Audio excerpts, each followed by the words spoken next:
Hello and welcome to the 6th episode of Off the Record. We got that kind of fast, huh? We've been having a good time so far, and today we got a little user and listener feedback from some listeners at this point, and kind of cool to get that. So if you have any questions for us, go to offtherecord.fm and leave us an Ask Question on Tumblr, or tweet at us, or email us. We love working what you guys are thinking about into the show, and we're excited to do that today. To keep track of this show and what we're talking about, go to offtherecord.fm and click on show notes, and you can find all the links and any other topics we've been talking about.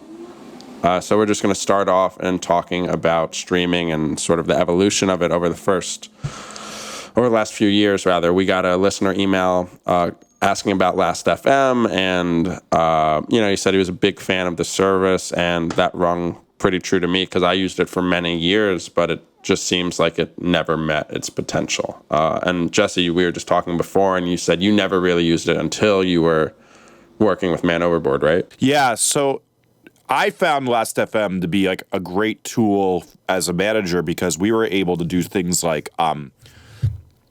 we could see who was listening to the band and commenting on their page. We could actually interact with them, which you can't do on Spotify. But like we could go to our page and then we could literally see that somebody was just listening to the EP. But by this point, let's say we had 2 other EPs out, or maybe even an EP in the first compilation full length before we met. And we could message them and say, hey, you could get a free sampler by going to our website. And it was an unbelievable way to interact with people who already liked our band, or their band that I was working with, I should say. But what do you call it? And we really saw a lot of fans come through it. The other fun fact about it is last week we talked about record leaks, and one of the ways we found out who leaked the record was by tracing back who was listening to it through Last.fm at what time, and then seeing who was friends with that person, because you could see each person's friends and who they interacted with. And then when we confronted the person who did it, they fully admitted it. That was Jeff from Run for Cover, who was smart enough to do that. What a guy. Yes. For me, I think I found Last.fm probably when I was 13 or 14. I was always, and I wonder if this really only rings true with people who are like super getting into a music genre they love when they're like 13 or 14. But I was very interested in my iTunes play counts, and like, oh, I've listened to this Blink-182 song 300 times. Cool. But I got a new computer at some point, and all of those like play counts disappeared, and that bummed me out because it was cool to me to see what I listened to most naturally. And so I think I had to mention that to someone, and someone was like, you should check out Last.fm. And sure enough, I did, and it was so cool to like see week by week or month by month or year by year what sort of bands or artists I was listening to the most. And then in addition to like finding all these friends that you're super compatible with. And that's something that, and we're about to get into this, but that's something to me that, Spotify or an RDO, I wish did as well, perhaps. And just that, I would click, let's say, to be friends with Jesse Cannon, and it would either say our music was super compatible because we both liked music and punk, or maybe one day it would say we're not compatible because you're listening to a bunch of dance stuff. So I mean, we're a few years out from that though. Like, so when I started using Last.fm, I was like 14, and we're 6 or 7 years beyond that, and I don't use it anymore. And my primary reason is different from another person's. I don't use it anymore because with the website, I'll get an advance of, let's say, a Man Overboard record, and I'm not supposed to show other people what the track listing is or something if that hasn't been announced yet, So I'm in the very like small percentage of people where it's like I can't actually use that service because I don't want to get yelled at by some manager. But I think kind of just everyone is using it less at this point, and unless you had Last.fm installed on your computer in the last few years and you're still using that computer, I don't know the next computer I got if I would install it again. You know what I mean? Yes. I have a similar thing, too, of that. I can remember when Spotify would show everybody what I was listening to on Facebook, and I have to oftentimes reference music because of the records I'm doing, and somebody says, hey, can you put on that Taylor Swift song? And then we put it on repeat for an hour. I don't want people to really think I'm listening to Taylor Swift for an hour straight. I have some pride in my life. But I think it was interesting. You're talking. Look, I can get down with her periodically. Not me. But what I think is an interesting point of this, though, is yes, the connections of music taste, and like I find it really interesting to use Rdio these days. Is I'll get into these like micro genres of like weird dance music, and they'll be named weird things like squee or things like that. And what's great is you can go on Rdio and search under playlists and find other playlists users have made of squee stuff, and I can go in there and I can just sample through maybe 2 or 3 different squee playlists till I find one where somebody has some taste, and sure enough, it's like some weirdo from Iceland who's really into this stuff, but we have some connection. They're introducing me to this like type of music or some sort of taste, and I even see the thing all the time of like, you know, on Rdio, I see what you're listening to when it's scrobbles through. There's other people I see what they're listening to, and I'm like, oh, I should check out that record when I'm bored. And I use there's a tab called Recent Activity that shows you everything your friends are doing on Rdio, and I just go through that sometimes when I'm like not inspired and I'm not finding anything new to listen to, and I found some great stuff over the years by listening through that stuff. And to me, Last FM had this incredible promise because everyone was using it. Everyone that had like a musical MySpace page would have been using that, you know, or if Tumblr really existed, like in like true mainstream success, anyone who used Tumblr also would have used like Last FM, that kind of thing. And you know, I think CBS bought it. I think that's right. Yes, I think CBS owns Last correct. FM. Yeah. Yes.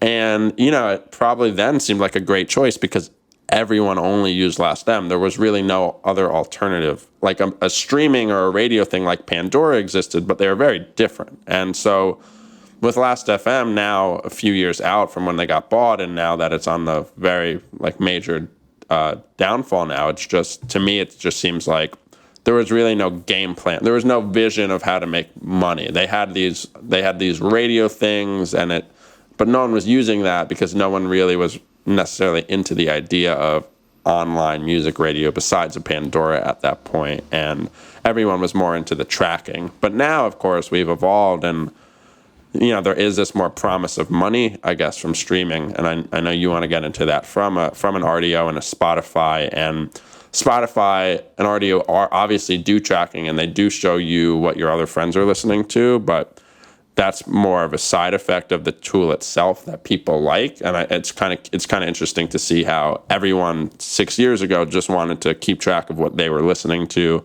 but not necessarily stream that random song that their friend has listened to 26 times on their page. And now it's full, right? Yes. So what do you think about the promise of money aspect? Well, I think like we have an interesting thing these days that I don't see being talked about, is that like Last FM and Pandora are the Friendster and MySpace of music streaming sites, is that they're gonna die. And yes, they did it first, but first, you know, there's like a great tech saying that's not coming to me, but like first usually is not the best thing to be in technology these days, is that you're going to go down and somebody's going to see how to do it better from you and take a lot of your model but perfect it later. And I think that's the thing, is we're going to see Pandora, you know, every article these days goes, Pandora is going to go bankrupt. And really, that doesn't mean that Pandora is going to shut down like Turntable FM. That means that somebody's going to buy Pandora's algorithm and repurpose it in their service, or somebody's just going to buy Pandora and find a way to make it a little bit more profitable since it's being run terribly. But the bigger thing is that Last FM did not have as much of a way to make money off of music, whereas Spotify, Rdio, and Beats are all supposed to, as they get more subscribers, put more money back into the music business. It's the royalty rates are supposed to raise. Everybody complains about these royalty rates, mostly because people don't understand them. But we should understand that this is all a good thing, that services like Last FM, who actually, like, when you think about it, Last FM, part of their profit model is they'd get money by people paying to be put into the radio service, which also incidentally then makes the radio service worse because you're not getting bands that people actually like in there. You're getting bands who have money and are paying to be recommended to you.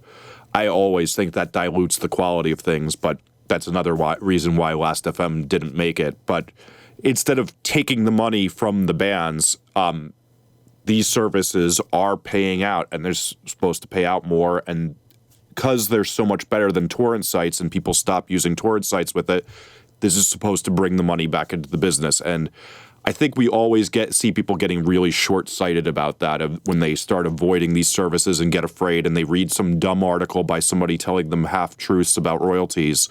They get scared of the future and they run away without actually doing any research to the facts. Yeah, I think rarely. So unless you're someone maybe writing for a website that is like a, I don't know, digital music news or a tech website or whatever, covering like a Spotify or a Pandora kind of thing with royalty rates, I think there's a very finite amount of people that actually know like how that works, including musicians and, probably even managers as well. Like I know managing Knuckle Puck, we get a check every month from Spotify and RDO and whatever, and sometimes that's very nice and sometimes it's not. But I don't know that anyone, except if you're writing like a big piece about it, scathing it or loving it, is going to truly dig into it. And that's a problem because we just all shit talk it instead. Mm-hmm. And something like Last FM, I think, they were there first, and whatever that saying is, you're totally right. It's easy to see what someone is doing, and that first thing may get success because it's the first it's the first of its kind. But, once that is settled in a little bit and the dust has settled from that, it's so much clearer to see, but they should be doing this. Mm-hmm. And that's what Spotify and RDO and all these other services are doing now. And it's great. Like, it's clear we don't need Last FM. It's kind of clear we don't really need Pandora either now. It's, there was obviously no guarantee that users and music fans wanted what Spotify and RDO are providing before they started doing it, but it's clear that they were right. And I don't think those models are perfected. They're not perfected for me yet, but it's clearly come above the I'm an avid music fan, so I'm going to get Last FM. And now it's just, I see people walking down the street or in the subway listening to offline Spotify downloaded playlists. It's I think with where we're at now with that it doesn't matter how much of an outrage people are going to throw over royalty rates, because the mainstream person doesn't really care about that and they're really happy with their service. And at the end of the day, if these services become more popular in the mainstream, which they are, more artists are going to get paid more money. Yes. And that's sort of my thought on that, I guess. Like, it's going to be okay, I think. And there's an interesting trend I'm seeing that, so, we all remember how crazy we all went over Turntable FM when it came out, but in case you don't know, Turntable FM went out of business, and now there's a service called Plug.dj, which is basically the exact same service. But what's interesting is a lot of the startups these days are now, instead of having to deal with licensing from every single label, which they know is a bad profit model, and which is a lot of what's sucking the money out of Pandora, aside from their poor skills at monetizing their service, they're saying you can only... Their CEO gets paid. Oh, yes. There was a great tweet by Van Dyke Parks, who, for those people who aren't 60s music nerds, he was probably the greatest string arranger for rock songs back in the 60s, 70s. Did a bunch of Beach Boys stuff, but he tweeted a thing that the CEO, I think, got paid $2 million less than every musician on ASCAP, publishing company, which is, ASCAP's, I'd say, something around 40% of all musicians getting paid through that service. So that was pretty disgusting. And they've also just done a terrible job of monetizing their service. The greater point is that all these startups, I get a lot of emails about startups because of the type of blog I run, and every one of them now will just be bringing in SoundCloud and YouTube streams, because that already has a built-in profit model, and they don't have to then deal with sending royalties to bands because they're just aggregating content from another website. Totally, and we've talked about this before, like a label like Rise, or all labels now, they make a significant amount of their it's not necessary. It's not like a royalty. It's just an ad, but they're making ads in the form of royalties for the music that they're streaming on these services like YouTube, and that's not a small chunk of money. That can be significant. Yeah, and that's great. And technically, there's two types of royalties when you're streaming off of YouTube. Is that one, they're getting paid for the ads from the YouTube service, and then there's also is a publishing royalty that comes from YouTube as long as the band is signed up for their publishing company. Which for any of the people in the business out there, I hope you have all your bands signed up with their publishing companies. I'm doing that right now. Just right before we started taping, I sent an email to the person helping me out with that. Nice, very nice, Zach. Good job. Thank you. I'm working hard. I know. I think like the more we've talked about this over the last 5 or 6 episodes, whatever, even though I'm not necessarily using Spotify and RDO every day because I'm just a little bit of an outlier of how I need to listen to the music that's getting sent to me. Like, I want to use it more and more, and I'm gonna get there. And I think if I'm gonna get there, everyone's gonna get there, especially with something like Beats and Apple now. Like, if we really needed a mainstream push, there it is of all things. And that, I think that's the true potential now in the next year and a half, depending on where Beats and Apple move together. That, man, if Beats comes, pre-installed on every iPhone or whatever, and let's say you get a month free trial, or we talked about it last week, but maybe like a free for college kids, stuff like that. There's so many options, but Apple sells 40 million iPhones a quarter.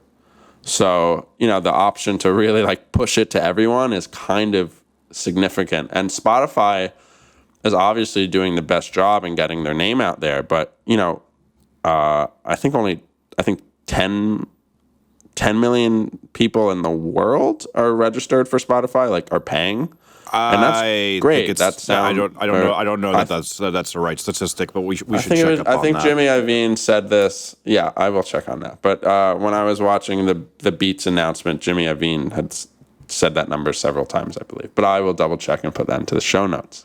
Regardless, though, there's a number, and it sounds really like braggable, because a few years ago Spotify was not even in America. But now, like, if you think about the potential of Apple, this mainstream mega company, and Spotify's worth nothing compared to Apple, like, when you really think about it, and you think what Apple can do if they could put their streaming service on 40 million new iPhones a month and iPads and and Macs and whatever, then we're still totally in the infancy. And in the same sense, to me, as Last FM was the first thing to come before Spotify, like, they're just the second and third, in the sense that we haven't even truly broken into where we're going to see this. And, who knows how the money is going to be when that happens, when Apple puts it on 100 million phones a year or whatever. But, there's still the potential gold rush of streaming is not even visible right now, which is good. That's a good thing. Agreed. So I got numbers here. As of 3 weeks ago, they have 10 million paid customers for Spotify in the U.S. and 40 million across the globe. Okay. So 10 million in the U.S. is good. Like, if you think of it, that's one out of every 32 people have Spotify. That means.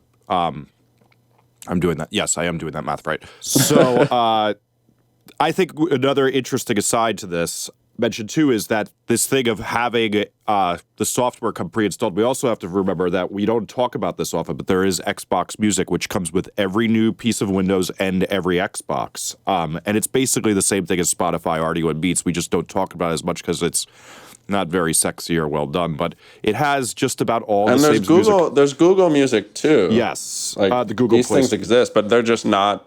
Yeah, they're just not doing as good as a job, I guess. I feel like it's such a missed opportunity. But we should also remember that before Spotify launched in America, Move Music, MUV, was the top streaming service of the same thing, but no one talked about it because it was on Cricket phones. And not to get too down this rabbit hole, but people who read and watch tech sites don't buy Cricket phones because they know better. Right. No offense to the people who own a Cricket phone. I know some people aren't throwing up dollars and making bank like everybody else, but they were very cheap phones, and part of the incentive is that you had all this free music and you weren't having to pay for music, and it helped make everything on a budget. But it had a huge customer. I shouldn't say it in the past tense. It has a huge customer base still, and it's a streaming service that's very similar. Like, not every bell and whistle of a Spotify audio, but it gets no attention because no one uses it in the communities that write about this stuff and get crazy about this stuff, despite the fact that, if you've uploaded your music to it through any of the major digital distributions, whether it's Orchard, IOTA, to TuneCore, CD Baby, or Reverb Nation, or Distro, it actually doesn't go there, never mind. You're getting checks from that for anybody who's listening to your music, and it's money instead of people using torrents and you seeing no money, and that's a difference. Well, that's probably a good spot for our first sponsor. Off the Record is once again brought to you by Limited Run. Limited Run is an easy to set up direct-to-fan solution for labels and artists. If you want to sign up, just go for it, and you'll be selling within just a few minutes, and customers can pay through both PayPal and credit. Limited Run specializes in awesome features like cart limiting and digital street date solutions and digital and physical bundles. We are putting up 2 Bad Timing record releases this week, and we just went through the very simple process of having a different digital release date as a vinyl release date, and just making sure all the pre-order bundles and packages were as good as we could use them. And I was poking around some other store options today, and it was quickly realized there is no other option because we wouldn't be able to do this anywhere else. So Limited Run is great. You should go to limitedrun.com to check it out, whether you're a band or a label or you have a clothing company like every other person in the world. And thank you to Limited Run for sponsoring Off the Record. Everyone has a clothing company. I don't have a clothing company. Everybody has a clothing company. Considering I think you and I, despite our age differences, our main source of clothing is band T-shirts. I don't think we need to get that crazy. Basically, my uniform at this point, it's this summer is always a band T-shirt, maybe a Fred Perry or Ben Sherman if I'm trying to really keep it classy. I don't even know what those things are. Come on, dude! You never saw the dudes in Newfound Glory wearing them? Come on, Zach.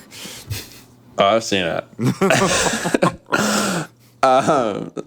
So our next topic is, you don't really see every Facebook post from all the pages you like anymore, and so I think this is a topic that has sort of continued on for years and years now, and it's kind of head scratching because it seems to only get worse. Well, it's only about 2 years. We should clarify what we mean. So Facebook, let's say Zack likes my page of my fictitious band, and let's say I have 300. Actually, let's just make this nice and easy. I have 1,000 likes flat on my page. What Facebook did about 2 years ago is it said, you know what? Only 15%, so 150 out of the 1,000 people who've liked my page are ever going to see a post I make. So this happened about 2 years ago, I want to say. And what Facebook announced a few months ago, I'd say about 2 months ago, is that they're going to keep lowering this number. So you're already thinking 150 out of the 1,000 people who've liked my page. That's really, really awful. But the reason Facebook does this is they want to sell you to buy those ads and hit promote on your page and make them money. So they started this policy on October 24th, 2012, I'm seeing. So it's been a bit. But the big thing I've gotten into, and when it came time for me to update my book, Get More Fans, this past spring, is I had to put a disclaimer in that I don't think you should be focusing on promoting and sending people to Facebook. And that's not to say that you shouldn't have a Facebook page and you shouldn't talk to fans who want to hear about you on Facebook. But if your life goal, there were so many years that bands' life goal was how do I get 100,000 people to like my band on Facebook? If that's your life goal, you are officially a sucker, because you should be focusing on YouTube and Twitter, and most of all, email, because all of those are far more effective for spreading your message than Facebook is right now. And Facebook's basically tried to con you to make you give them money in order to talk to fans who are enthusiastic about you enough to click like on your page. And you now can't communicate through them effectively. And, what we see now is I see a lot of people who publish their campaigns, and of the click-throughs they get, you could get maybe 3 to 4% of people clicking a link on Facebook of the amount of people who are supposed to see it. Whereas with email, you can get up to 20%. And YouTube's percentage keeps it growing. Twitter is effective around 5 to 10% for some people. And you're just a sucker if you're really if you're focusing your campaigns and you're still doing like for a track as a premiere of your album and all these things. Oh God, that was the worst. Oh, it really was the worst. That was one of the worst I think that's things. Pretty much died out. Yeah, no, I think that has died out. It's funny. I had to get an excerpt of my book. I had that you could like our page for the excerpted copy, which was about 40% of the book. I deleted it this week because as I was thinking about this subject, it became clear to me that I don't want their like. I'd rather get their email address or a tweet. Yeah, and so I think we both get to see how the shift with Facebook has affected the products we either use, or the businesses we run, or the people that we work with who Facebook was or is important to. So for me today, Property Zack has a little over 18,000 Facebook likes. We have 28,000 Twitter followers and whatever. So the way our traffic works in 2014 is we get, compared to Facebook, Twitter, we probably get 3 to 4 times more traffic from just posting tweets throughout the day. And Twitter, and because of that, and that is because, only, an average of 1,000 to 2,000 people see a Facebook post that we make, even though we have 18,000 likes. But, obviously the way Twitter works is everyone can see it if they're looking at their Twitter timeline at that moment.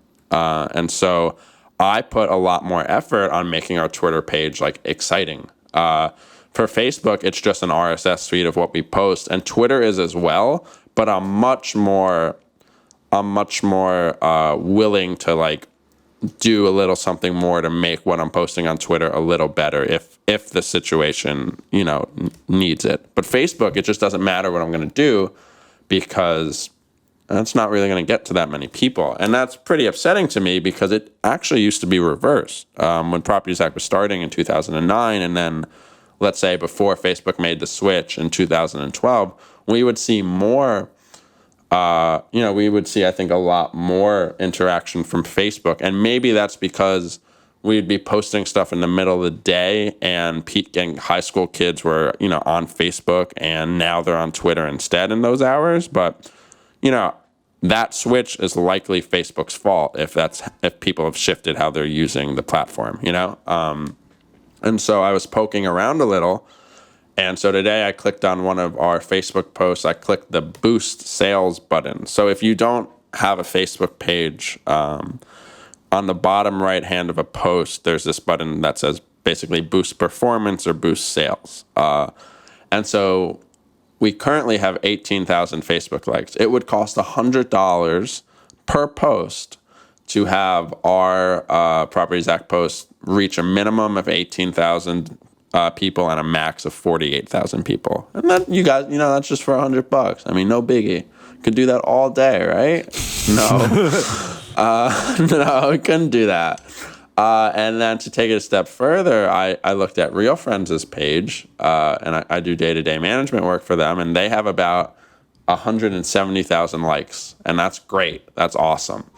I clicked on just a random post for them, and the minimum Facebook suggested I pay for a promotional post is $1,000. Let's change the language on that. Not suggested, said you could. The minimum you can pay to do this is right. So if you have over 150,000 Facebook likes, you're not going to advertise unless it's minimum $1,000, and that was to reach about 500,000 people.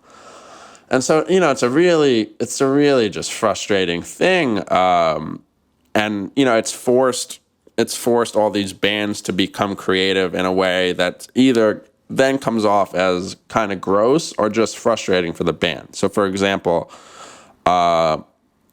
Knucklepuck, and I'm sure other bands, notice that their posts just naturally do better at night because kids are home from school and they're maybe on Facebook more when they're home from school doing homework or whatever. So we've come to realize that if we post something, let's say at 6 o'clock at night, we're more likely to have that post shared by more people. And if you don't know how it works, basically, if you share a Facebook post on your personal page, it's going to bolster the amount of people that obviously see it. And that brings you into all these new possible demographics of people. And then Facebook likes that in their algorithm, so they make that post more popular.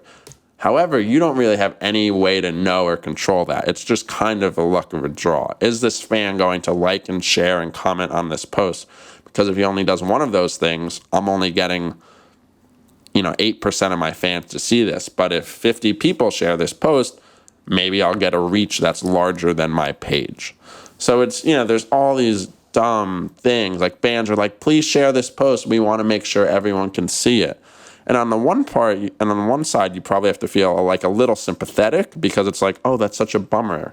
They don't like their fans who buy their music cannot see them and support them. And on the other side, it's like, don't ask me to share this. That's gross. I agree. The sharing thing is gross, and it's pathetic when bands do it. Now, so here's another interesting thing that I wrote up on Musformation recently, is that Facebook it now punishes you, as I put it in the article. Facebook will punish you for encouraging your insufferable fans.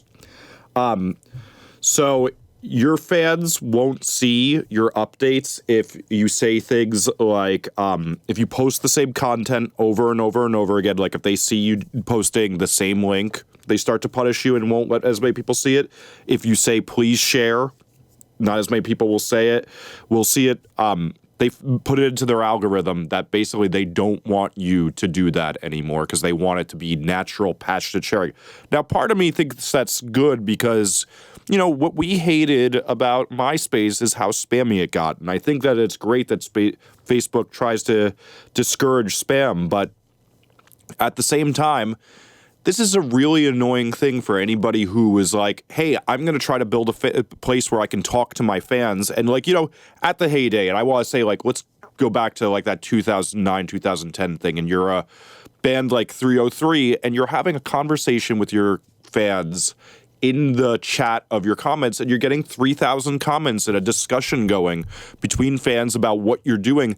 I think that was kind of a cool thing, but now that has totally died because your fans don't have a community where they can sit and talk in the comments amongst each other. And you even see there's no group I see most of the groups I'm following, their fan bases are growing, yet how many people are commenting on their posts is shrinking. And that's not a natural thing of just people are getting apathetic to Facebook, which is also happening. It's a thing because Facebook doesn't let everybody see it and there's not as much of a forum about it anymore, which right, you're not getting anything back.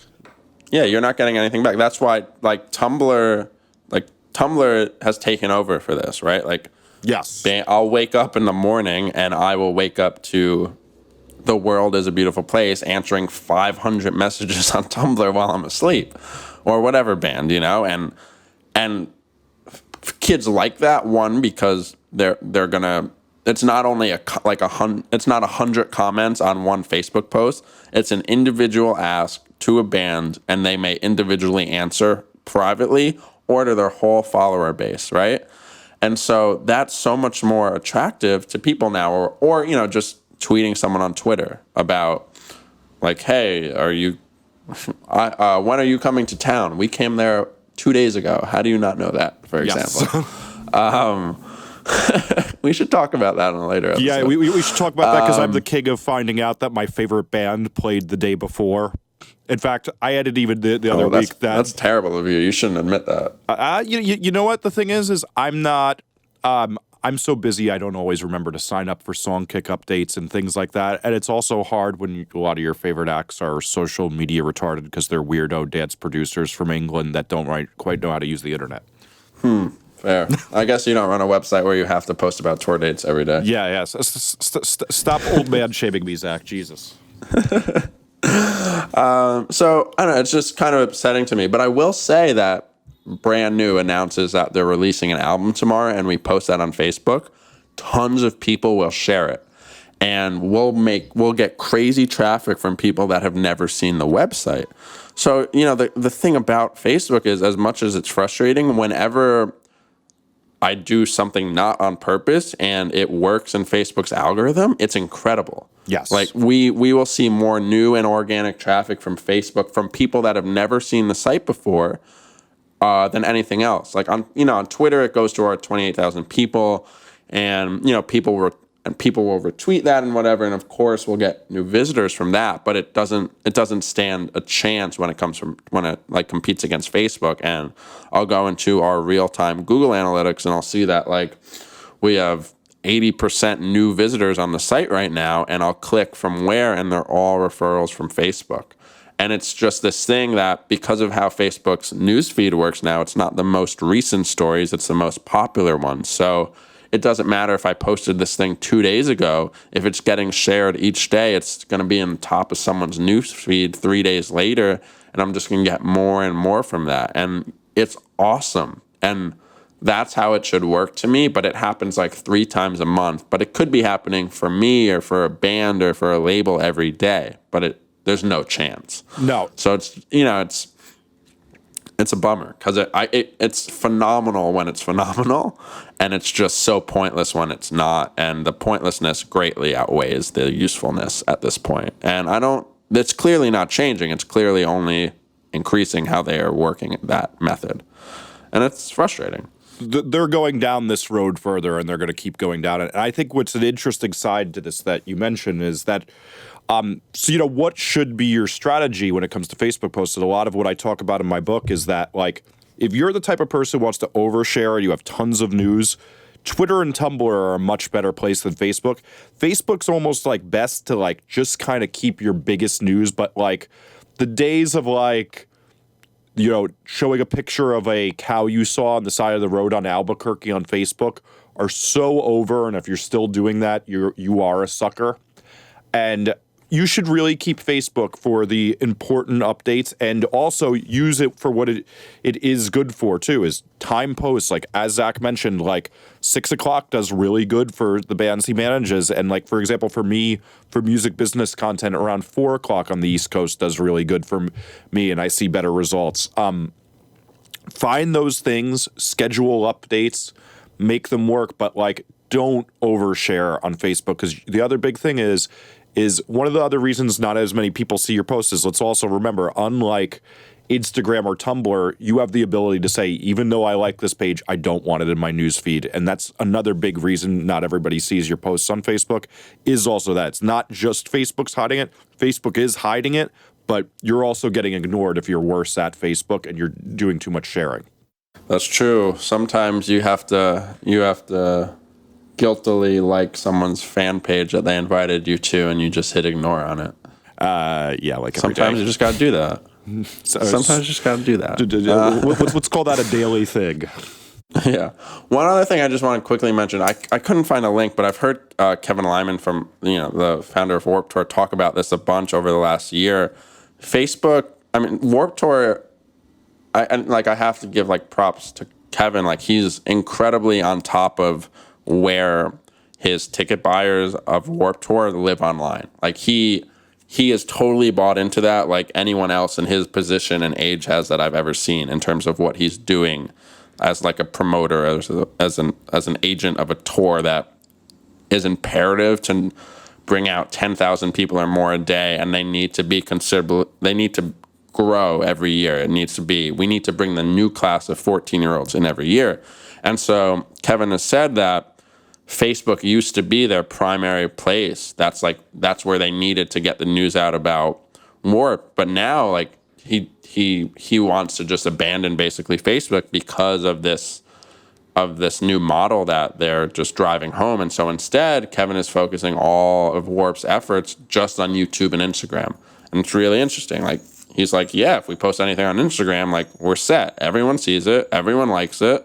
And that's great. And for YouTube, it's worked so well for them that they're even bringing out they usually have a pit reporter. That's just someone that films a new, basically, video every day from Warped Tour. But instead, they're bringing out like these YouTube personalities that have incredible like staying force with all these weird people that we don't know exist because we don't use YouTube like that. You and I or random person X. But they have this direct line to this community of young kids that Warped Tour can't hit on their own. So like Kevin Lyman's smart enough to say, "Hey, Brian Stars, come on this tour and blog or do like vlogs or whatever to your 200,000 YouTube subscribers."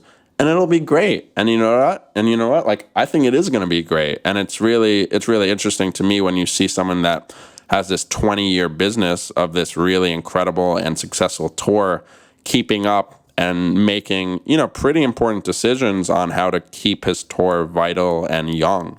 And like to see him just like publicly like shame Facebook and being like, actually, like all this, we can do it so much better and we don't have to pay thousands of dollars for the people that want to buy tickets to see when we're playing there. And so I just like, it's interesting when you actually see the big names make the switch, and they are making the switch. Agreed. And I think this is a great point to make. And like, I will second this by also saying something I had discussed. I was interviewed on this podcast called Pop Cultivation, and we had a really great discussion about that. No band in our scene, I will always say this, there may be one or two that I'm not aware of, are using YouTube to its full potential right now. And YouTube right now is the West that's waiting to be won. The bands, or I should say, these YouTube personalities who do this, they're usually pretty terrible at music compared to most of the bands in our scene, but they know so well how to make YouTube work, and they hold chats in the comments, and they do all these smart marketing things. And when the first good band in our scene does this, they're going to blow up so huge. But every band in our scene ignores this.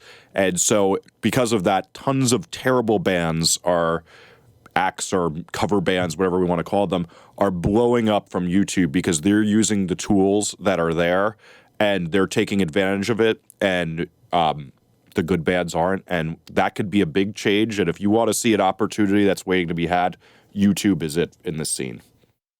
It's just going to take that one manager that's like, "Hey, you guys, you need to invest in this," and then we'll see it. Yeah, and then tons will follow after. Yeah, cool. So also, once again, Off the Record is sponsored by Card Included. Card Included is the only self-serve download and card service around. For just a few dollars, bands and labels can secure a large amount of download cards with no sign-up necessary. And so that'll be great for when you're going on tour and you hopefully are selling a lot of vinyl, but everyone wants also the digital download.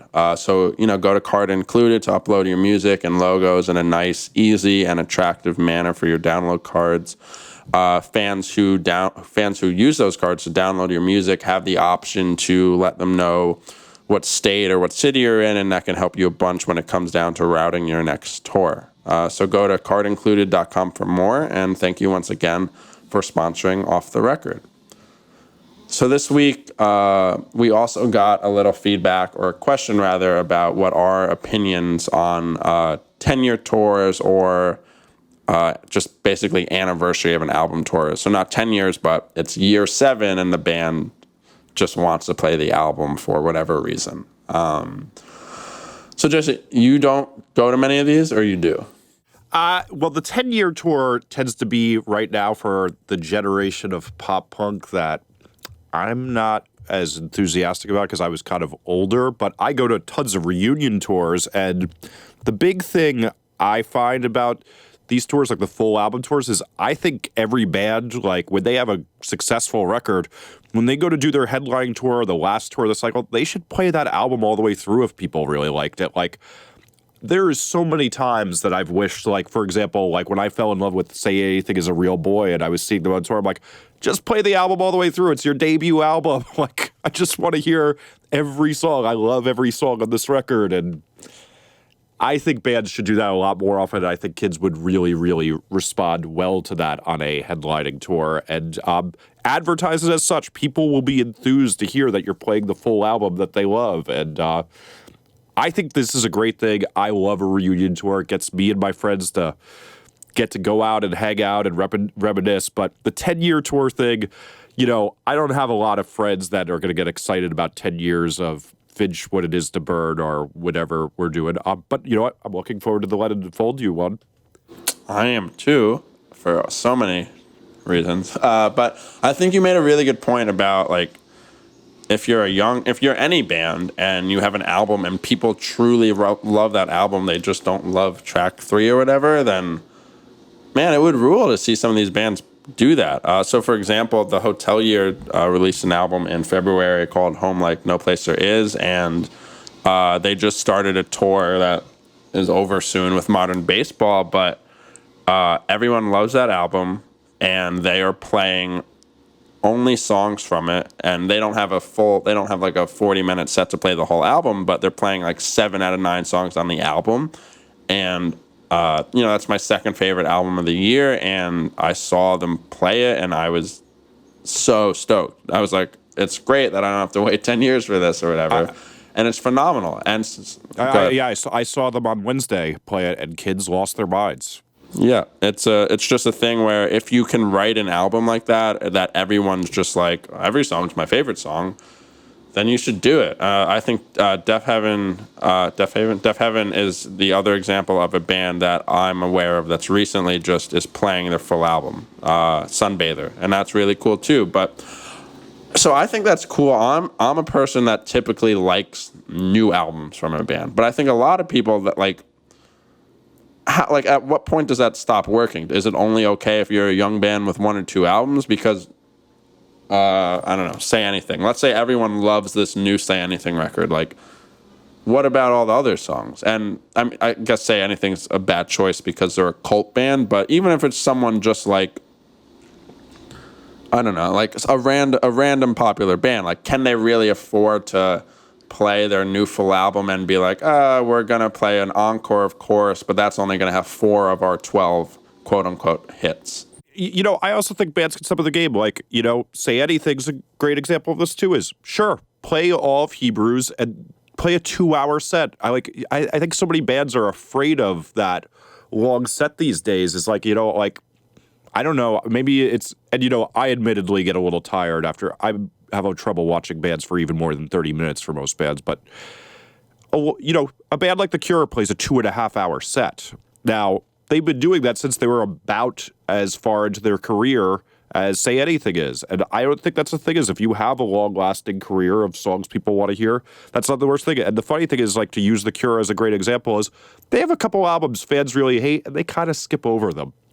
And I think that's another thing about this, is it's like, yeah, maybe you do your full album and you do a greatest hits set. Maybe you do it in whichever order you want. Like Thomas was saying about how interesting it was about how Brand New was clumping together their set during album phases. I think that's a great thing too. Like, I think a lot of times, like, bands structure their sets in really dumb ways, and they don't realize that for a lot of people, that album represents a set of emotions they had. And like, while, yes, if you don't like that particular album, you're going to be bored for a little while, but like, I think it's really interesting to like sometimes clump together a set of songs in a certain way and like find creative ways to do this. I don't think bands put enough effort into figuring out the creative ways to do these sets. They just emulate what every other dumb band is doing. I totally agree with that, actually. The Brand New thing that Thomas has talked about and that I've been lucky enough to see a bunch of times is awesome. They go in chunks, and because it's brand new and everyone wants to hear them play forever, they don't mind playing an hour and a half or more. And so it's not like a 3-chunk thing per album. It'll be 5 or 6 songs per album. And it's just so great because they're going to play every song you want to hear them play, plus probably 1 or 2 more on each album. And I think that's a great way to do it. And I don't think many bands structure their sets that way. And I can't think of another band that I've ever seen that has structured their set that way. And I don't know why Brand New does it, but I hope they don't stop doing that because it's so enjoyable to me. And I can't wait until they have to add like another chunk of 5 songs in there for their next album because I want to experience all of them. And that's the thing, like, unless I'm just going to see this band because I only like 4 of their songs, which is not something I do, like, play for me what you want to play, and I'm probably gonna enjoy it, unless like your singer can't sing or something, you know. And so I I think there is a lot of room for people to be creative in a way that's kind of just really easy, but everyone's a little too lazy to do. And so I think if you're a younger band, like, I would definitely love to see more bands play their album full. And so I was listening to the Somos record earlier, and I would love to just see them play that from front to back. That'd be great. Or, you know, whatever random band you want to throw in there. I think it does get a little trickier if you're 6 albums in and you can't play a 2-hour set. But, you know, there's so much room in the middle there between the two extremes that, like, I just think if you take a little more time to figure out the set list and figure out, hey, like, people seem to react to this, or I like when Brand New does this, maybe I should try this with my band, that it would be pretty solid. Yeah, I think there's a lot of... So then here, this leads to another question that I always find interesting. How much new music that no one's heard should a band play live? Oh.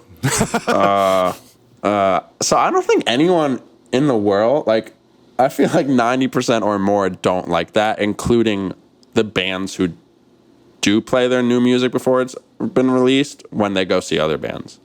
Like, whenever I read an interview or hear someone talk about that, it's like, yeah, like, I don't like when bands do this, but we're going to do it. And it's just like, what are you doing, man? Like, you're calling yourself a hypocrite right now. So we're what do you think? We're largely on the same page. So there's a very rare exception of that, like, you know, if I've seen a band 3 times on their album cycle, that it can be kind of cool if I'm that obsessed with a band that I've seen them multiple times, which I can't really think of many I've done in the recent years. But I remember there was a band when I was coming up called Dry Coalition, who actually have a really cool documentary about them coming out soon. They were like kind of like one of the bigger emo bands when emo first started. They got popular enough that Dave Grohl produced for their records, but they were very famous for, like, by the album release show, they were just playing the set of the next album. And, you know, this is a band that put out a lot of music, and people hated them for it. And it kind of added to their reputation, but it is that thing of, like, I don't think people like more than one song. I could pretty confidently say that if you're a band and you're playing more than one per hour, your fans are really, really not feeling that. Yeah, like there has to be, I think, such a special bond between the fan and the band that where, like, you have the leeway to really, like, go, like, to play 3 new songs live. Like, I think, honestly, the only band I would be okay with just hearing new material from is Brand New. Like, I honestly just can't think of another band for me where I'd be like, oh yeah, like, I'd be happy to hear you do this instead of playing songs that I love from albums that have already come out. Like, I saw the first time I ever saw Brand New, they debuted like 2 songs of Daisy before it came out, and I was like, yeah, this is great. This was the first time they had ever played those songs, and I felt lucky to hear them. But for other bands, like, I probably can't hear what the singer's singing about. Lyrics are really important to me more than music is, more than the music is most of the time. So it's like, it's hard to enjoy to the fullest extent that I would like to enjoy. And so, like, 1 song, 2 songs, if they're spread over a long set, is solid. But if you're just going to play, like, new songs, no one's going to leave there feeling fulfilled, I think, right? And that's kind of like, when you leave the show, you want to be like, that was great. I don't know what other songs I would have wanted them to play, but I probably didn't want to hear them play 4 new songs. I think a great example of this, too, is if you're... So when I saw the Refused reunion shows, it was like that thing. They didn't play every song off Shape of Punk to Come. And we all walked out. We were like, I can't believe they didn't play X. I can't believe they didn't play Y. And instead, you know, you play some obscure song, you leave the crowd unhappy. Now, I know that there's a fine balance for bands of, like, how much are you doing this for yourself? How much are you doing it for them? But, you know, part of me thinks that the set list is never something you're ever going to be totally happy with, especially if you're Aerosmith and you've been playing Dream On for 30 years. You got to want to kill yourself. I mean, I know I want to kill myself every time I even hear that in a bodega because I've heard it so many times through my life, and I used to like that song at some point when I was 12 years old. But like, I'm sure they're sick of it. And I think that there is a thing of like, if you want to keep getting them checks, you got to find interesting ways and put a little bit more effort than a lot of these people are putting into it these days. Yeah, and I guess to circle back what we started talking about originally, like it does frustrate me when a band will play like their full album 6 years or 8 years, let's say, after it's come out, even if it's a fan favorite, because they're limping along now and they're not going to make it to 10 years as a band. And that one, like like that's the thing. I am down for, like, I love 10-year tours or anniversary tours. So for what you were saying, like a lot of the pop punk-ish 10-year tours that come around now, they don't necessarily interest you. They greatly interest me because I was too young to see any of those bands play a majority of those songs when I started getting into this music. So I am crazy lucky enough to have seen at this point, like 5 out of my 10 favorite albums front to back over the last like 4 years. And I believe I'll probably get another 1 or 2 of those in the next few years.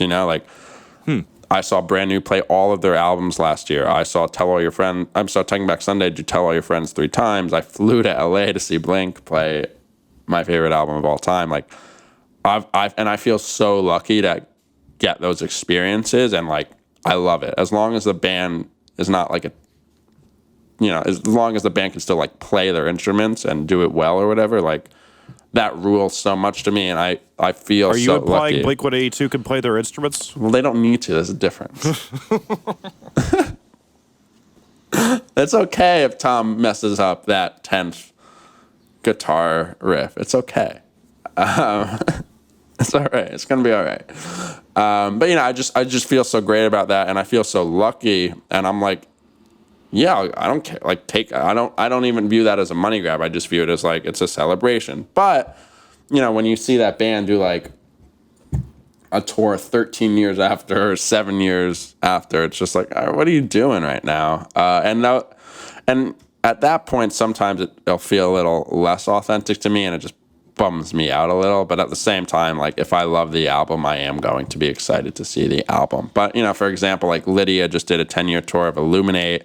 And I was sad I'm sorry, not a 10-year tour. They did a full album tour of Illuminate, and it has not been 10 years. And I was like, oh, that feels kind of like fake to me. Like maybe you just had a weird time before you released your new album and you wanted to throw a tour in there. But there are instances where it does leave a bad taste in my mouth.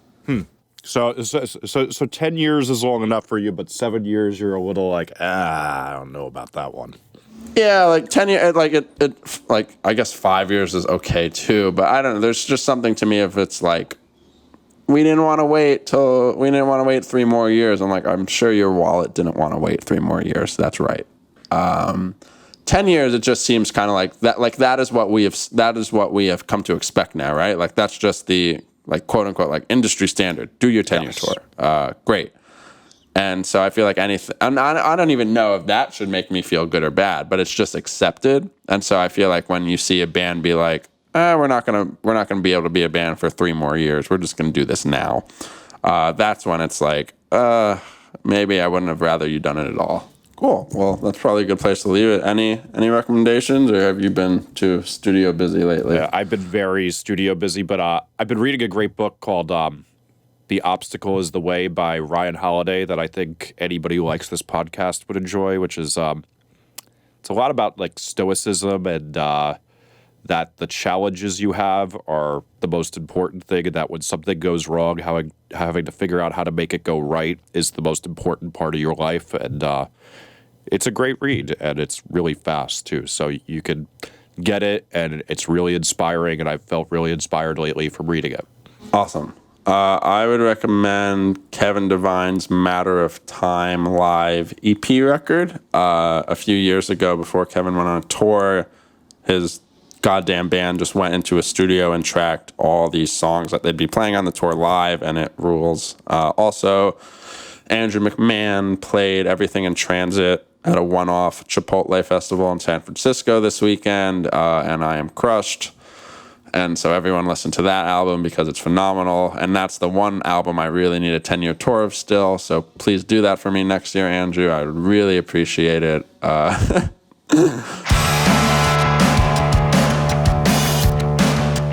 Thank you to everyone for listening to Off the Record this week. We were brought to you once again by Limited Run and Card Included. You can keep up to date with us at offtherecord.fm. Jesse's on Twitter at Jesse Cannon. I'm at Zarrillo. We'll see you guys next week.